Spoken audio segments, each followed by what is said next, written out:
spiritualité, coïncidence et conséquences. Bon, je vais commencer brièvement pour dire que je veux absolument remercier tous les gens qui m'ont acheté des évangiles et des livres ou de l'Artémisia. Vous avez tous eu un mot gentil. Souvent on a l'impression d'être seul. Là, vraiment j'ai été étonné. C'est pour ça que j'ai pris du retard. J'en avais pris trop peu, une cinquantaine, ça ne suffisait pas, donc il a fallu que j'en refasse. Je vous remercie de votre patience. J'ai quasiment terminé. Moi, il doit m'en rester une vingtaine de colis envoyés. Et après, bon, il y aura le Québec avec Pierre. Donc voilà, pour ce qui est de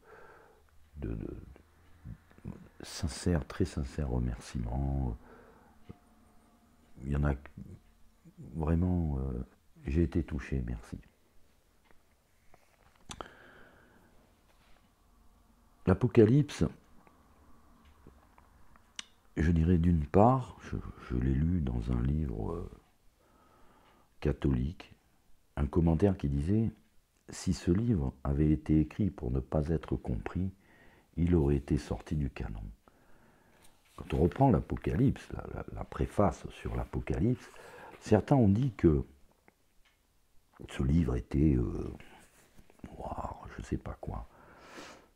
Non, je veux dire, ce livre n'est pas du tout noir, et je rappelle ce que disait Bossuet, toutes les beautés de l'écriture sont ramassées dans ce livre. Tout ce qu'il y a de plus touchant, de plus vif, de plus mystérieux dans la loi et dans les prophètes, il reçoit un nouvel éclat, repasse devant nos yeux, pour nous remplir des consolations et des grâces de tous les siècles.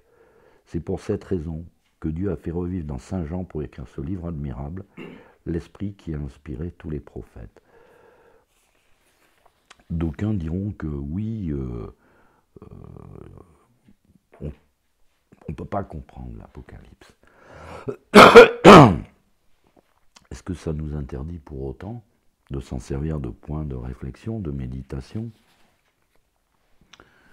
d'y contempler quand même une grande partie d'histoire, de rappel de toutes les prophéties? C'est pour ça que j'avais rappelé les prophéties d'Ézéchiel.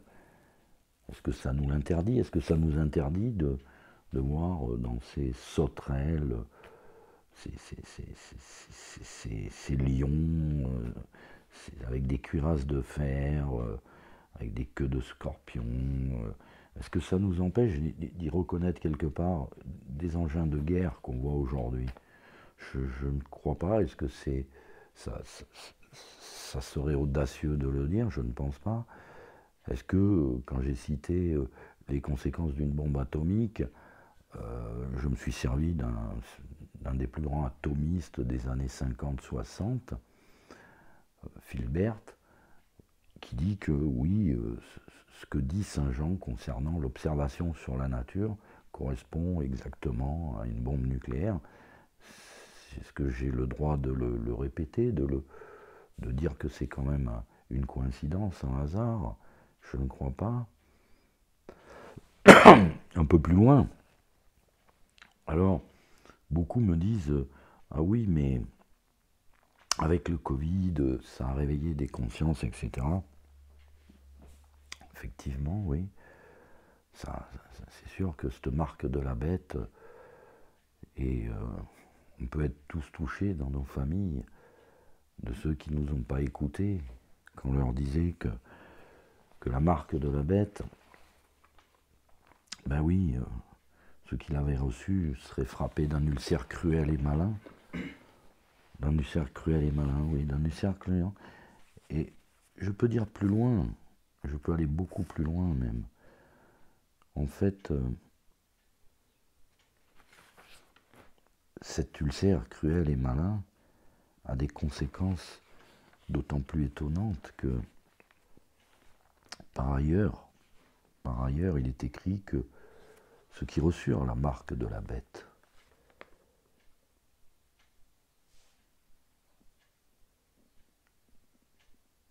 et la fumée de leur tourment s'élèvera sans qu'il leur reste aucun repos, ni jour, ni nuit, à ceux qui auront adoré la bête ou son image, ou qui ont reçu le caractère de son nom, ni jour ni nuit, sans trouver le repos.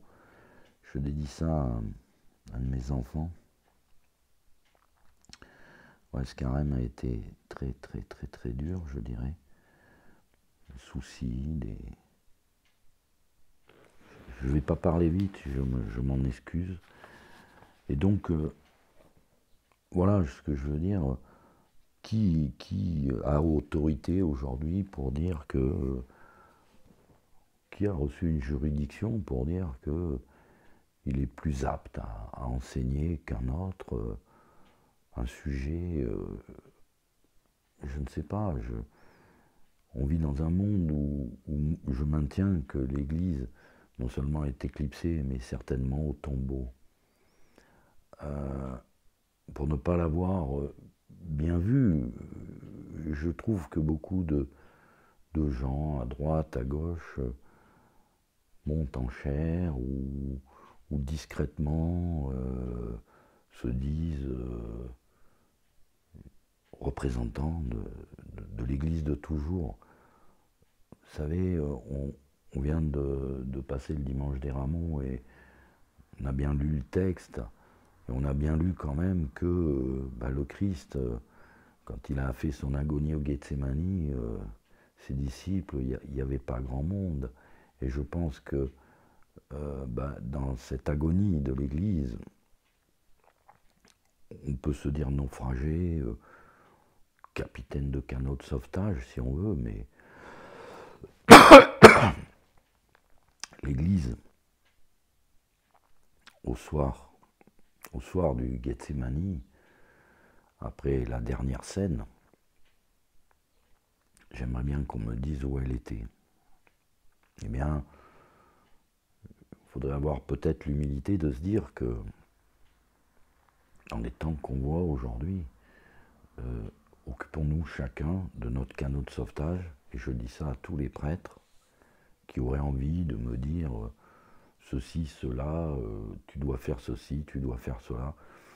On obéit à son confesseur, on fait sa pénitence, et on n'oublie surtout pas que de toute façon, ce n'est pas parce qu'on a fait la pénitence que nous demande le prêtre qu'on a payé nos péchés. Nos péchés, c'est le Christ qui les a payés. Ce trésor, les mérites du Christ, a été remise dans les mains de ces prêtres valides. Je le redis. Alors, je ne veux pas... je ne veux pas rentrer dans un débat avec les prêtres. Je ne veux pas rentrer dans leurs disputes. Je connais bien l'histoire. Alors, à un moment donné, j'avais défendu, plus ou moins même sur Lefebvre, en disant que s'il n'avait pas été là, je ne sais pas combien on aurait encore de prêtres valides. Pourquoi j'insiste sur valides? Parce que dans la bataille qui arrive, que les gens commencent, ce qui les ramène à la foi, c'est la peur. Pas la peur de l'enfer, la peur du lendemain, la peur de perdre leurs biens, la peur de mal avoir préparé ce qui va arriver. Qui échappera à la colère, je ne sais pas. Donc, cette foi chancelante, cette foi, d'aucuns diront oui, mais dans nos milieux. Dans nos milieux. Oh, je les connais bien, les milieux de la tradition. Je pourrais en dire long, puisque un saint prêtre, un jour, il est derrière moi, là, qui s'appelait Monsieur l'abbé Guirac, m'avait chargé de faire la quête à sa messe. Et il s'avère que c'était dans un lieu que je connais bien. Et quand j'ai regardé le fond du panier, je suis allé voir vers Monsieur l'abbé Guirac, j'ai dit, Monsieur l'abbé Guirac, j'ai donné la quête, et je lui ai dit, Monsieur l'abbé Guirac, est-ce que vous voulez que je les attrape par les pieds, que je les secoue à l'envers, et que je leur fasse les poches? Et je suis prêt à le jurer sur l'évangile. Monsieur l'abbé Guirac m'a répondu, Denis, qu'est-ce que vous voulez que je fasse? Vous voyez autour de moi, il y a tous les bourgeois de Toulon. Je me rappelle de cette phrase, je les connais bien, ces milieux. Je les connais bien parce que je les ai fréquentés également quand Ma mère voulait absolument que j'aille dans une église catholique, dans une école catholique, et que, ben oui, j'avais vu que j'étais un peu le plus pauvre là-dedans, et que c'était plus trop déjà l'église du Christ, l'église des pauvres, l'église des boiteux, des lépreux. Et je vais vous raconter une autre anecdote. Il y a des témoins qui peut-être s'en rappelleront de cette année 70 par là, où la cantine pleine, comme ça, pleine de gens, le père Gâteau, oui, il s'appelait le père économe, s'appelait le père Gâteau, le père supérieur s'appelait le père Welter, il y avait le Faverzani, Gouguin, Quéré, tous ces noms-là, j'ai pas peur de les donner. Et à quel titre, à quel crédit je peux avoir pour parler, non pas aux gens, s'ils veulent m'entendre, ils m'entendront, mais mon choix va plutôt vers les boiteux, je ne ferai pas l'appel de Coluche pour les élections, mais c'est un peu ça, donc je ne cherche pas le combat, mais ce jour-là, à la cantine, dans ces années 70, quand le père Gâteau, devant plusieurs centaines d'élèves, m'a demandé de me lever et de sortir de la cantine, parce que ma mère ne payait pas la cantine, devant tout le monde, eh ben, je suis sorti de la cantine, et de ce jour-là, je me suis retrouvé pendant que tous les enfants mangeaient au réfectoire. C'était des bons catholiques, ces prêtres conciliaires. Ils avaient peut-être oublié leur mission, et je pense que ceux qui se disent de ces milieux ou de la tradition devraient se rappeler également que faut quand même avoir quelques subsides pour pouvoir les fréquenter, parce que ça coûte cher d'aller tous les dimanches à la messe, vous savez. Ça coûte très cher quand on ne gagne pas beaucoup d'argent. Ça coûte très cher d'aller dans les écoles, bien sûr, il y a des bourses, je le sais, mais c'est quand même très très cher, quoi. Donc, cette éclipse de l'Église, cette passion de l'Église, je dirais que certains de ces milieux-là que je connais, vous savez, ceux qu'on voit, qui invitent le plus souvent les prêtres, qui accessoirement se font bénir dehors une voiture à 150 000 euros, quand il y a des corvées, vous savez, des corvées de chiottes, des corvées de nettoyage de pelouse, d'alentour, de balayage, ça leur ferait peut-être un peu du bien, ou même de faire la quête. Ces très riches, là, qui sont dans ces chapelles, humiliez-vous un peu, donnez un peu de votre nécessaire, donnez un peu de votre orgueil. Et après, je vous dirai, peut-être je ferai partie de ces milieux-là, mais malheureusement, je n'en fais pas partie. Donc, qu'il me jette anathème ne me gêne pas du tout, nullement, pour des raisons que je ne connais pas. Moi, j'ai reçu un jour, peut-être par hasard, peut-être une mission de mon oncle décédé, Jeannot, à qui je rends hommage, qui m'a remis le nez sur le livre à l'époque où j'ai jamais été en colère contre les prêtres ou contre l'Église, mais qui m'a redit, Denis, regarde ce chapitre 13. Et donc, je me suis remis au travail, et puis j'ai rencontré l'abbé Guirac, et je me suis proposé d'être son chauffeur, puisqu'il faisait toujours Toulon-Brignoles, pour servir la messe aux petites mères de Brignoles, aux dominicaines de Brignoles, pour avoir juste le temps de lui parler et de lui demander, Monsieur l'abbé, voilà ce que je vois dans ce livre. À votre avis, est-ce que c'est audacieux? Est-ce que c'est correct de le penser? Il m'a donné son approbation.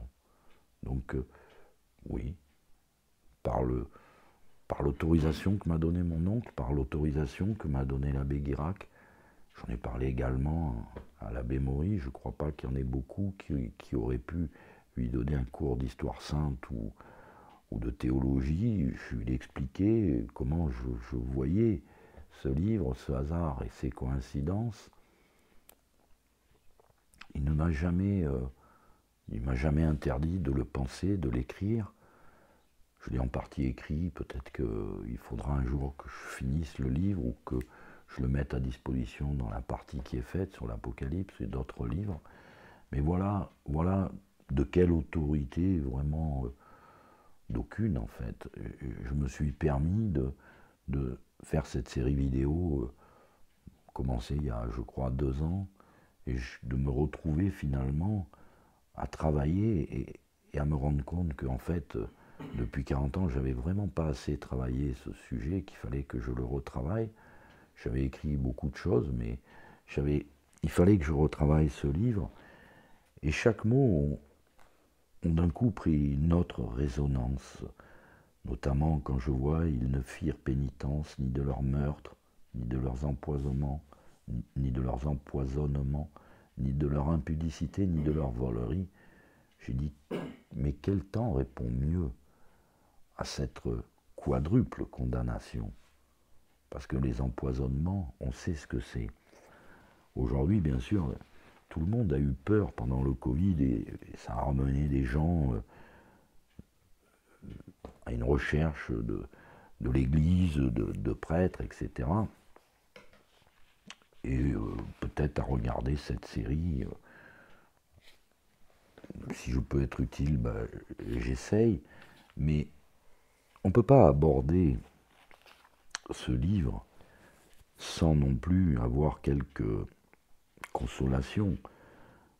Consolations où, par exemple, quand on prend le chapitre concernant nos temps, par exemple, qui est l'église de Sardes, cette église de Sardes, avant les trompettes, peut-on avoir l'audace de dire qu'il y a une trompette qui est, tout le monde le sait, cette étoile qui tombe du ciel sur la terre, qui rend amer le tiers des ruisseaux, le tiers des eaux, le tiers des rivières, etc., s'appelle Tchernobyl. On peut y trouver un certain étonnement. A-t-on le droit de s'en étonner?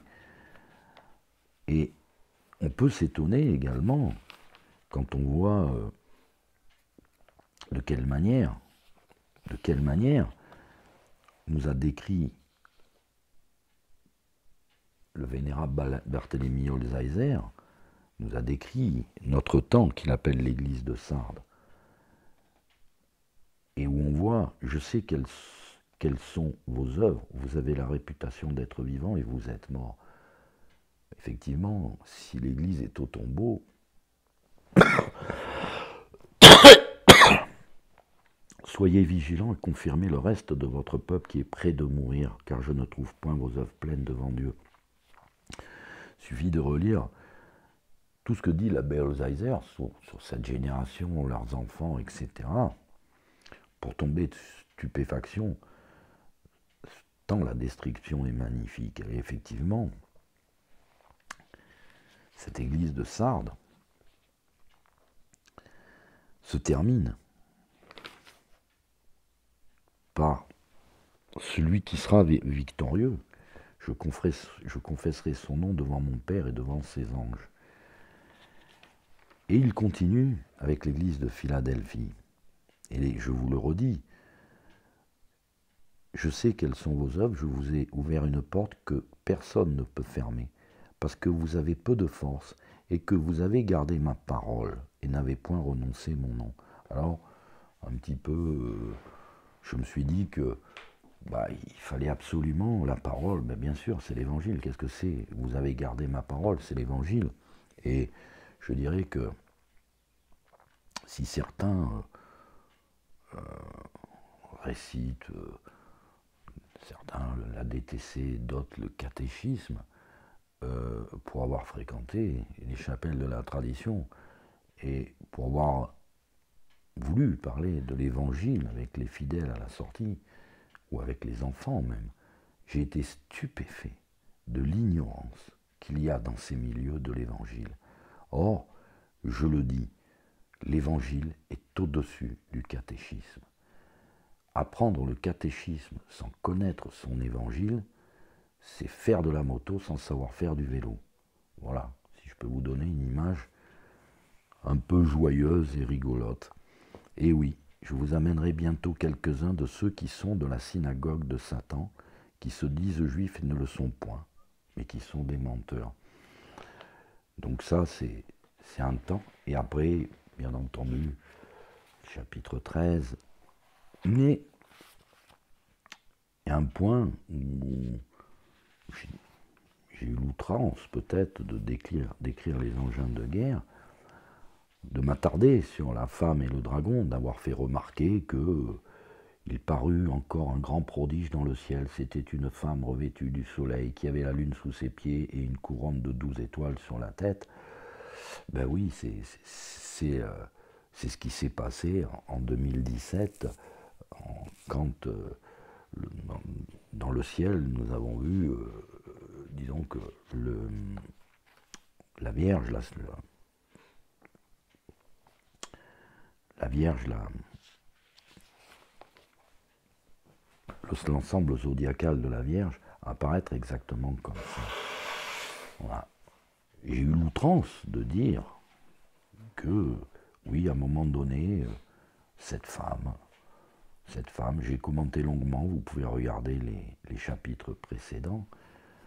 Oui, quand je vois le chapitre 13, que je vois s'élever une bête qui avait 7 têtes, 10 cornes, et sur ses cornes 10 diabènes, et sur ses têtes des noms de blasphème, et que cette bête était semblable à un léopard, ses pieds étaient comme des pieds d'ours, sa gueule, et que, curieusement, les lucifériens ont voulu reposer devant l'ONU. Oui, j'ai eu l'outrance de dire, c'est quand même assez curieux. Oui, j'ai eu l'outrance de dire que, oui, le monde aujourd'hui adore le dragon. Oui, bien sûr. J'ai l'outrance de dire qu'aujourd'hui, ces gens qui servent le diable, quand on vous parle avec Pierre, avec tout le monde, dans tout ce que j'ai écrit, j'ai toujours dit c'est lui le chef d'orchestre aujourd'hui. Et vous savez, quand Piotr Tolstoï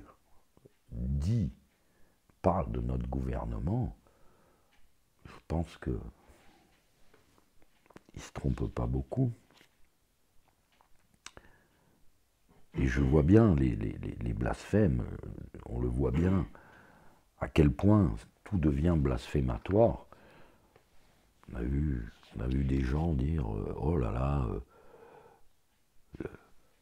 ultime trahison dans la loi scellée, leur mascarade dans la Constitution. Mais non, c'est pas une trahison, c'est une énième conséquence. C'est pas une trahison, c'est une énième conséquence. J'ai pas peur de dire que tous ceux qui cherchent à sauver la fille aînée de l'Église, de sauver l'Église en utilisant le suffrage universel, la souveraineté du peuple, la démocratie. Je vais pousser plus loin le trait parce que je crois qu'il faut que je me fasse un peu des ennemis, j'en ai pas assez. J'ai mes sombres crétins que vous êtes. Est-ce que vous imaginez que Dieu va utiliser la souveraineté du peuple pour sauver la fille aînée de l'Église et l'Église? Ne perdez pas votre temps à écouter ces gens qui font de la politique, ça ne sert à rien. Ce sont des aveugles qui guident des aveugles, c'est tout. C'est une évidence. Dire qu'il va y avoir une catastrophe, tout le monde la voit arriver, bien sûr. Et encore plus quand on voit tous ces va-t-en-guerre qui veulent absolument aller au dessin. Oh, il y a un moment que j'avais vu Odessa dans le collimateur, et je vais continuer en vous racontant quand même quelques anecdotes sur Odessa, qu'il faudrait que, comme ça, pour les hasards de l'histoire, se rappeler que Odessa, la Odessa du 19e siècle, hein, c'était un village de pêcheurs, et c'est un célèbre Français qui a fait cette ville, qui en a fait une grande ville, un grand port. Comme par hasard, il s'appelait Arnaud Emmanuel Duplessis de Richelieu. Marrant, Emmanuel. Emmanuel, le nain, veut y aller. Il veut y aller. Il est même très pressé d'y aller. Mais il faut savoir que quand même, Odessa, c'est également une ville qui a qui dans l'Antiquité, 7-8 siècles avant Jésus-Christ, a été aux Chiites, qui sont des Iraniens, puis aux Cimériens. Et Cimériens, Crimée, peuple antique. Et comme par hasard, je vous dirais quand même comme par hasard, les Cimériens ont pris et détruit une ville. Cette ville, elle s'appelait Sardes. C'est là que le roi Mélès y avait caché ses trésors. C'est curieux l'histoire. C'est intéressant de regarder en arrière. Sardes, oui, Sardes, l'église de Sardes, de l'Apocalypse, celle qu'on vit actuellement, eh bien, Sardes l'Antique est tombée sur le coup des Cimériens. Alors, hasard, destin, providence, je ne sais pas, mais il semblerait que Emmanuel Ier, se sentant un cœur vaillant, accompagné de ses troupes, je n'ai même pas de commentaire à faire, Piotr Tolstoï a retenu sa voix, le monde entier aujourd'hui commence à rire de la France, de la fille de l'Église. Je vous ai déjà dit ce qu'en disait Saint Grégoire, donc bon, c'est un châtiment. Ouais, c'est un châtiment. Et en fait, tout peuple qui a reçu une mission divine, et la France, fille aînée de l'Église, avait une mission divine, et bien quand elle chute bien plus bas. Alors, Odessa, ville moderne, pratiquement fabriquée par un Français qui avait fui la Révolution, se retrouve peut-être bientôt attaquée par les fils de la Révolution. Intéressant, c'est une coïncidence, on verra s'ils iront, on verra ce qui s'y passera. Moi, à mon avis, si on y va, Piotr Tolstoï, quand il vous dit ils vont tous rentrer morts, est assez près de la vérité. Ce qui arrivera après, c'est une autre chose. Mais quand même, puisque il y a quand même plusieurs événements qui se profilent, je veux quand même rappeler que tous les gens qui nous gouvernent, tous, hein, quand je vois des gens, quand je vois un catholique espérer la venue de Trump à la place de Biden, je dis mais est-ce que vous réalisez que ces gens qui arrivent dans ces sphères de pouvoir sont choisis pour leur turpitude, leur horreur nombreuse. Et souvent, quand il sort un scandale comme ça, ces gens se retrouvent avec un scandale, et souvent ridicule et que tout le monde connaissait. Ben, il y a une guerre pas loin. Alors, je vais vous rappeler quand même, pour mémoire, que quand Clinton s'est retrouvé empêtré dans l'affaire Lewinsky, qui est aussi ridicule que possible, c'est là qu'on a vu qu'il s'est décidé à faire la guerre de Yougoslavie 98-99. Comme par hasard, pour nous Français, quand il y a eu l'affaire de l'Arche de Zoé, par hasard, eh bien, c'est là que Sarkozy est allé directement au Tchad intervenir pour étouffer une affaire, puisque derrière l'Arche de Noé, il y avait Biotech Santé, et son frère était membre du comité d'évaluation. Bon, Biotech Santé qui faisait des expériences médicales, avait peut-être besoin d'enfants pour... Hein, vous voyez ce que je veux dire? Parce que ces enfants n'étaient pas orphelins, c'était des enfants enlevés. Ça a fait un scandale. Ça a déclenché le retour, enfin, des mouvements au Tchad, on dira. Mais il y a eu plus important. Quand M. Sarkozy a été empêtré dans les financements libyens, ça a fait une guerre en Libye. Je le rappellerai doucement. Et puis, quand tous les dirigeants aujourd'hui, ce n'est même pas discutable, sont empêtrés dans l'affaire Epstein, ce curieux personnage, prof d'école qui se retrouve très riche et dont les liens avec la CIA et le Mossad sont connus. Et quand, comme par hasard, c'est quelqu'un, il sort un livre là pour, semblerait que Macron est empêtré dans une histoire, je sais pas trop quoi, dont tout le monde parle, donc j'ai pas besoin de commenter, et qui sort un livre bientôt là pour justifier, pour expliquer cette affaire. C'est une maison d'édition qui a quelques liens avec le Mossad, qui se charge de le blanchir ou d'essayer de faire un écran de fumée. Eh bien, souvent, voilà, quand il y a des scandales comme ça qui pourraient arriver, il y a souvent pas loin une guerre entre services secrets, etc. Donc je suis étonné quand même que d'un coup, on voit la France partir en va-t-en-guerre, sachant que par exemple, on a fourni, je vous donne à peu près une idée, je crois qu'on a fourni 80 canons César à l'Ukraine. Il n'y a plus d'obus pour tirer, puisque pour s'en servir pendant une heure, il faut travailler un an. Il y a un an de fabrication pour que ces canons César puissent fonctionner une heure, ce qui vous donne à peu près une idée de la suffisance et de la bêtise des généraux qui maintenant, certains que vous avez vus sur les plateaux télé, commencent à acquiescer. Oui, on va aller en guerre. Oui, bien sûr que tout le monde pousse des cris d'orfraie en Europe, au même titre que quand Sarkozy a voulu aller en guerre contre la Libye en premier.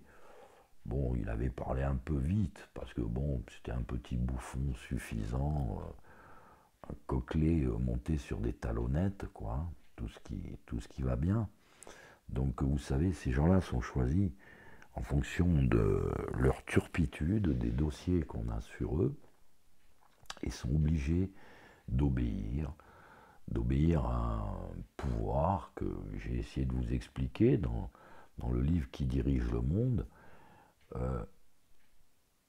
et que j'ai d'autres documents à proposer que je pourrais éditer sur les questions bancaires, sur l'histoire, où on voit de curieux personnages faire des choses étonnantes. Mais il y a toujours quelque chose derrière. Donc voilà, je vais continuer à vous parler de l'Apocalypse, bien sûr, puisque maintenant, avant qu'il y ait une question antéchristique, c'est clair et net, c'est la colère de Dieu qui arrive, c'est pas l'antéchrist. Je vous ai parlé de la cuve des raisins de la colère, et puis il y a Babylone et Armageddon, bien avant la fin du livre. Et Armageddon, c'est la plaine de Megiddo. C'est pour ça que, si vous voulez, d'une étincelle qui va partir à un endroit, il en partira une bien plus grosse. Et puis après, on verra bien ce qui se passe. Et puis, vous verrez que comment va tomber Babylone, vous serez stupéfait. C'est un chapitre de la chute de Babylone, c'est un chapitre de l'Apocalypse. Si vous regardez cette prostituée assise sur le dragon, vous explique bien que ce sont des rois, des royaumes, qui vont tous s'entretuer les uns les autres, enivrés du sang des martyrs. Donc, oui, conséquence que j'ai pas trop envie de... Je veux pas y aller... Je veux y aller vraiment doucement, parce que les conséquences, elles sont simples, quoi. Il faut aller aux causes. Pourquoi il va y avoir une famine? Bon, c'est simple. Regardez ce qui se passe. Regardez bien. Pourquoi il va y avoir une ruine générale? Regardez ce qui se passe. Qui sera en sécurité? Je ne sais pas. Je crois qu'il y a un site d'observation à Los Angeles qui m'accuse d'être New Age et qui m'accuse de faire peur aux gens en disant que Paris et Marseille seront détruites. Moi, non, je fais peur à personne. Je dis simplement, c'est la Vierge à la Salette qui l'a dit. Je n'utilise pas la révélation privée. Si j'utilisais la révélation privée, je vous dirais, relisez les prophéties du Père Pell, P-E-L, vous verrez que, bon, je ne m'en sers pas, et pourtant, elles sont terribles. Voilà, donc, je vous souhaite une bonne fête des Rameaux, puisque, au Rameau, c'est le dernier instant de joie, peut-être, qu'a vécu le Christ sur terre, et que, bon, soyons heureux avec lui, pour l'instant. Soyons humbles. Vous savez, ils utilisaient des branches de palmier à ce moment-là, les enfants d'Israël, pour faire entrer le Christ dans Israël. Le palmier, ben oui, c'était le symbole de la gloire qui l'attendait sur le mont Golgotha. Donc, c'est peut-être un bon moment pour méditer, ce qu'on va peut-être faire là avec l'ami Pierre pour méditer, mais quel est le prix qu'il a payé? Et nous, quel prix on a payé? Le diable a fait en sorte que la charité disparaisse. On est repu de superflu. On ne peut pas donner notre nécessaire. On a trop de superflu. Bon dimanche des Rameaux à tout le monde. Et vous comprendrez mieux pourquoi je disais rendez-vous à Odessa. Depuis un moment, on verra comment ça se passe. Je la sens pas très bien, cette histoire. Mais vraiment pas bien. Et je l'appréhende depuis longtemps. Et certains diront que dans les vidéos, il est obligé d'accélérer, je parle trop doucement. Oui, je pourrais parler beaucoup plus vite, mais non, non, non. Doucement. Emmanuel, Macrimicronus Ier, attention. Dieu parmi nous, ça veut dire Emmanuel. Et oui, l'antéchrist se fait passer pour le Christ. Petit antéchrist, pas le vrai, mais l'Écriture sainte et l'histoire souvent se rencontrent dans des hasards, des coïncidences, et je n'ai pas d'autre histoire à vous raconter pour aujourd'hui. Je vous raconte juste un hasard, une coïncidence. Crimée, Cimérien, Sardes, Emmanuel. Il y en a un qui a fui la Révolution, l'autre est un fils de la Révolution française qui est satanique dans toute son essence, intrinsèquement satanique et luciférienne. Voilà. Donc je vous dis à bientôt.